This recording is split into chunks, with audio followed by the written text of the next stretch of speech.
Hey, it's Raul. Welcome back to my channel. So a few weeks ago, I posted a video reacting to Dave Ramsey's financial advice, and some people loved it, some people not so much.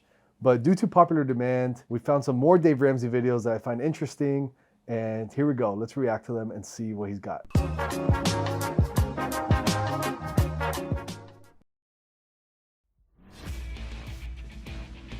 Mike's in Philadelphia. Welcome to the Dave Ramsey Show, Mike. Hey, Dave. What's up?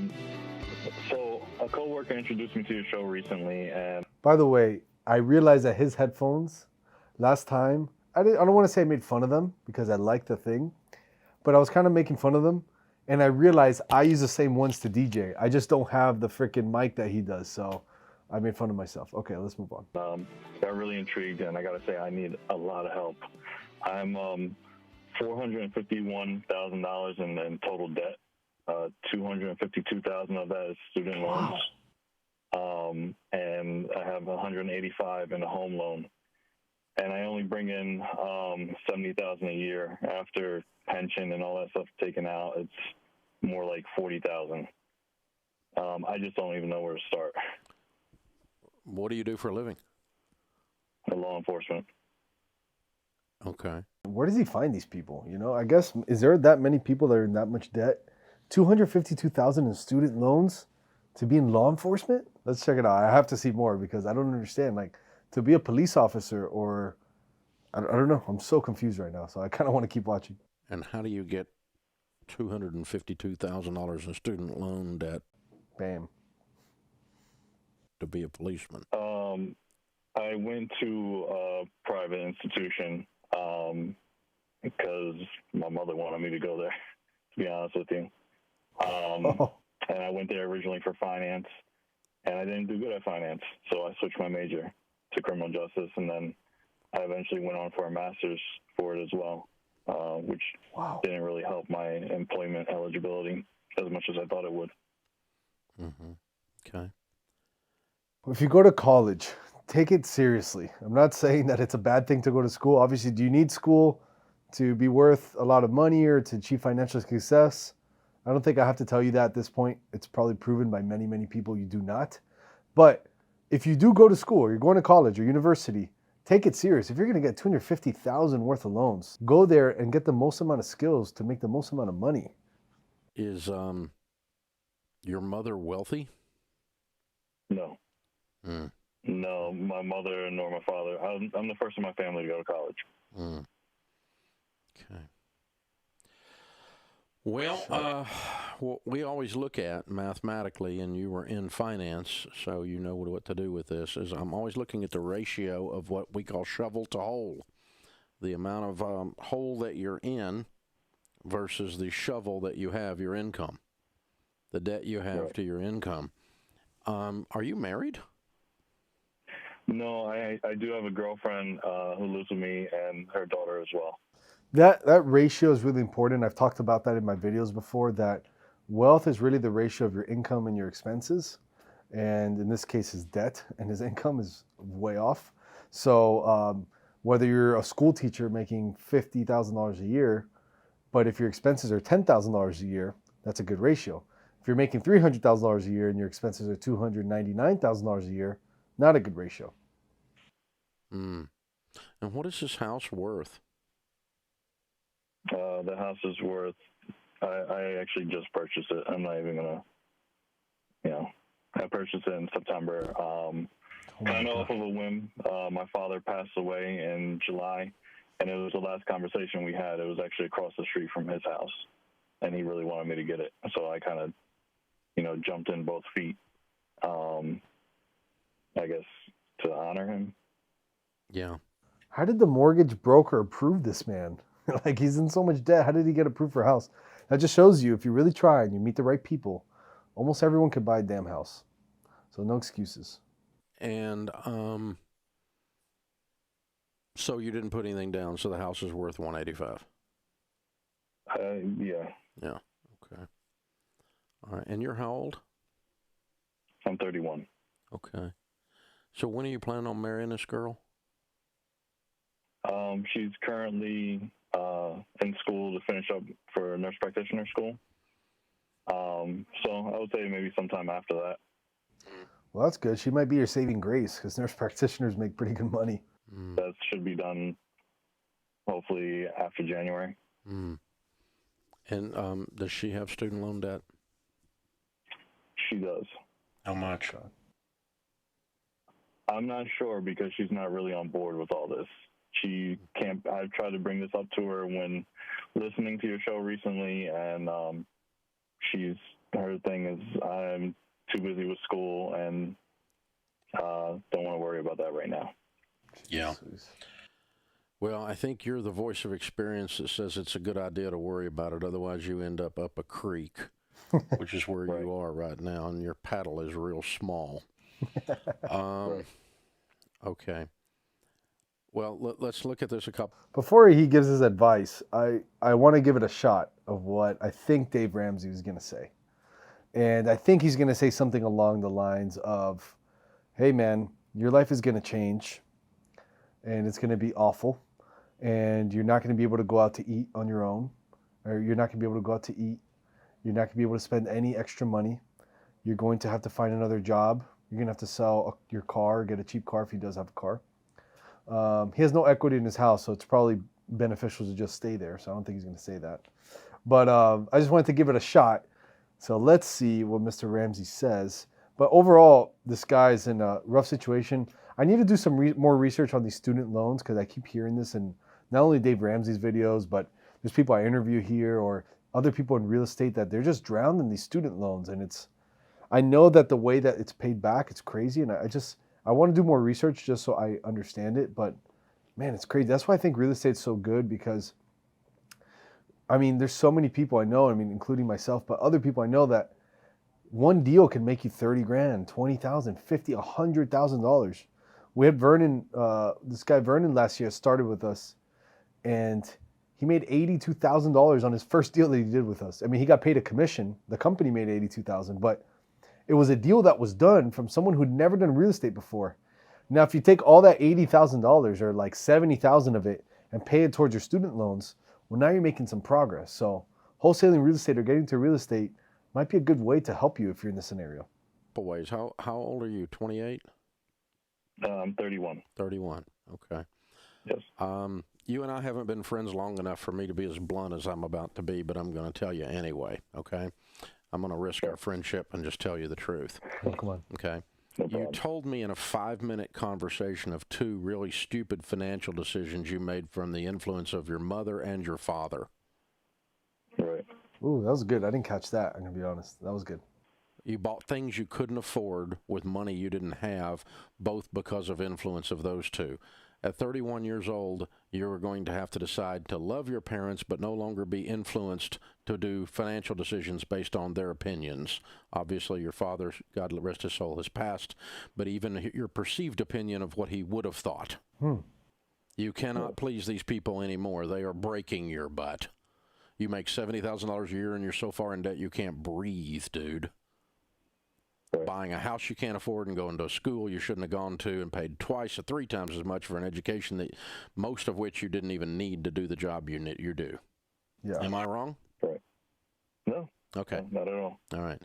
And so, number 1, that influence has to stop. Number 2, you can't afford this house as a single guy making $70,000 a year. You cannot afford a $185,000 house making $70,000 a year as a single guy. It depends on the payments, because let's say he sells the house and he breaks even. Where is he going to go? He's going to rent a place or buy a cheaper house.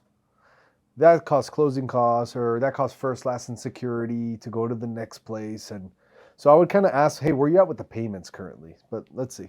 It's Right. Well, my girlfriend's bringing in about 89. Yeah. Well, that doesn't count. You're not married.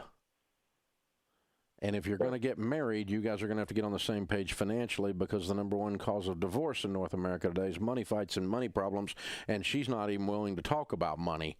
So we're not willing to talk about marriage until we're willing to talk about money. Because you're going to get divorced as soon as you get married. That's what happens to most people. It is the number 1 cause of divorce. How long have you been on the force? 4 years. Okay. When you go on a domestic call. So I don't agree with that part like I know the statistics show that divorce is all about money, or mainly about money and stuff. But I don't agree you need to be married to consider your partner for money. It really just depends on the relationship. So uh, I feel like less and less people are getting married, and so I don't think that when he said, "Oh, my girlfriend's bringing in 80 something thousand a year," he's like, "Yeah, well, it doesn't count because you guys aren't married." Well, what if we live together? What if we've been together for 10 years and we don't want to get married, but we want to stay together? So I think there's a lot of, I don't agree with him there. Do people get divorced because of money? Yes. Is that the main thing? I don't know, probably not. But I think overall, it really just depends on the relationship. I think as a man, you should be covering all the bills. Obviously, that's a whole other conversation. But if you are not going to do that, that's fine. But I don't think that Dave Ramsey is correct here by saying you have to be married to count on your spouse for stuff like that. What are they fighting about? Money. Usually money, yeah. Okay. Tell me I'm wrong, all right? This is what's happening, and it's a dangerous call for you, too, because people are crazy. Right. But, oh, Lord. So, yeah, you guys have got to sit down and go, we can't keep this house unless we're getting married, and we're not getting married unless we're going to get on the same page about the money. And we can't combine our incomes with people we're not married to. You can't go paying her debt. She can't go paying your debt. And this house isn't hers. Well, what's more important, each other, a good relationship, or marriage? It seems like he's prioritizing marriage over let's help each other out as partners. So I don't agree with that part. It's yours. It's not in her name. It's in your name. However, I do agree that this guy should get on the same page with his partner about money and how much he's in debt and the whole financial situation and come up with a plan together. So either let's just go ahead and get married and combine everything and attack these 2 student loan debts and try to keep the house, or let's just call it a day and get rid of the house, and then you guys figure out what you're going to do with your relationship and stuff later. Go rent something or whatever you're going to do, whatever you're doing before. But so several big issues I've already hit on real hard. Number one, we can't afford a house. Number two, you guys, you need to be real careful about pursuing a long-term relationship until you can get on the same page about money. Number three, unless you're married, you can't afford this house. Did I mention you can't afford this house? It's so hard to say can he afford it or not without more information. What if he got a 2% interest and his payment's like really cheap and he makes 70 grand a year? That's 55, that's about $5,600 a month. Let's say his payment could very well be $1,800 a month or something with a low interest rate. So that he can afford, but I don't think he's asked enough information to make that statement accurately. Lastly, we got to do everything we can to get your income up with side hustle, side gigs, and you can get all kinds of OT in the department, right? OT. My department, not so much. Okay. I'd have to actually go I'd have to go outside of my department. Oh, okay. They allowed you to do side work, though. Yeah. Yeah, Oh, and it's do good it. money. Right. Yeah, security is what, $40-$50 an hour, right? Particularly, Yeah, particularly depending on where you're at, yep. private security, yeah. And you need that money because you're broke. Right. So income up. I do love his bluntness, man. But he is so real, and I think that's why his show has been around for so long. People love it because whether you love him or hate him, he's so blunt, he's so real, he's so himself. I like that about how he reacts to this. Out, go down, get real focused and real narrowed in your decision making so that you can clean this mess up. Because what you've got in front of you, this $252,000 student loan debt with a $70,000 income, is a mathematical nightmare. So we got to get your income up over 100. I'm going to guess and say you guys get married, and we're probably dealing with almost a $200,000 income at that point when the two of you are going, right? But I'm also going to guess she's got a big pile of student loans too, so I'm probably dealing with $400,000 of student loan debt at that point. So probably you still can't afford the house. You're probably still going to rent something cheap, and you're not going to have any life for a while because you both have made a big hole that you're in, and you can't get out of a hole while you're digging at the bottom. Yeah, it's a tough situation. These student loans, man, it affects people a lot because if you think of it from an ROI perspective, like, okay, you don't pay anything up front for the loan, right? You go to college, you go to the financial admin office, They tell you how to apply for it. You get $250,000 in student loans. You become a police officer. Excellent, right? Well, this guy, that's obviously very rare. It doesn't cost that much to become that. But in this case, you spend that and you make 70 grand a year. But the way that the loans are, it's not like you pay directly, like it goes to interest. So it takes you, if you're paying 70 grand a year, it takes you years and years and years. Like if you were to invest that $252,000 in coaching, mentoring, the right seminars, the right events, the right accountability programs, you would at minimum make 3 times that investment. That's like a decent business transaction. Like you make 3 times your investment. That's $750,000. But this guy's in the hole for the next 10 years. Like that's why something's up with the way these student loans are created or the value you get in school, unless you take it extremely serious. My solution there would be he'd have to absolutely get like every single extra overtime that he can as an officer.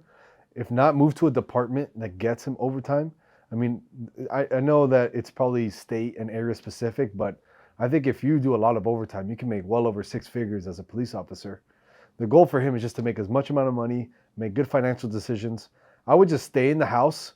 If he's got a good mortgage rate, I would stay in the house to not consume your mind on selling it, finding a place to rent, first that security deposit, moving the furniture, then you got to pay this guy to move the furniture, then something breaks and now you got to go here, now you got to talk to your girlfriend about finding a new apartment and then the closing costs and this and finding a realtor. There's a bunch of shit that's going to, for that, like those 20, 30 hours, do that. Just go spend those 30 hours and get 40, 50 bucks an hour. And now at least you've made some progress, and just make good financial decisions.